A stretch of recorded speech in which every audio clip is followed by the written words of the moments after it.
Hey tech enthusiasts, get ready for a wild ride. Apple's been making headlines today, and no, it's not because they're releasing a new gadget that will have you questioning all your life choices. Instead, it's a bit more serious. Apple is in hot water with the European Union, facing an antitrust probe that could cost them up to 10% of their global revenue. And trust me, when Apple sneezes, the tech world catches a cold. So, what's cooking in Brussels? The EU regulators have accused Apple of breaking some tough new digital competition rules under the Digital Markets Act. This law is basically Europe's way of saying, enough with the tech giant dominance, let's give startups a chance. Apple allegedly stifled competition by preventing app developers from steering consumers toward cheaper services. Think about that the next time you shell out $4.99 for an app.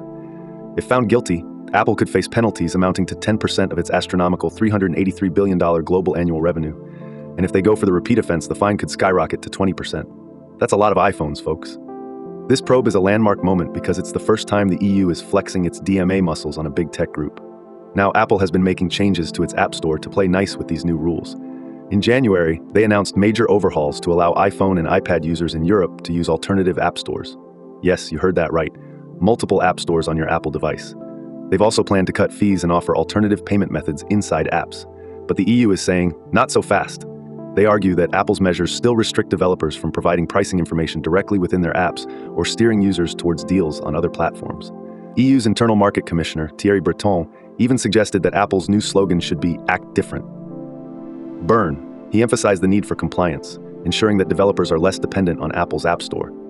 Apple, of course, is confident they're on the right side of the law.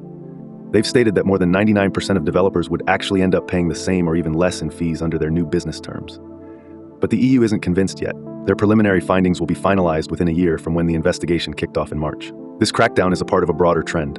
Other tech giants like Google, Meta, and Amazon are also under the DMA microscope, making changes to comply with these stringent regulations. Basically, Europe is telling big tech, play fair or you're going to pay. In the stock market today, Apple closed at $207.49, down about 1.04%, but it's slightly up in pre-market trading. Despite these legal hiccups, Apple stock has seen significant growth, climbing by 11.77% year-to-date. So how will this saga end? Will Apple act different and comply with the EU's stringent rules, or will they face the music? Stay tuned, because this story is far from over.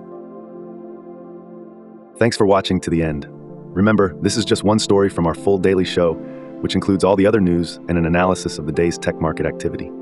If you found this video interesting or insightful, then please like, subscribe, and share it with others. Your support is greatly appreciated. Catch you later.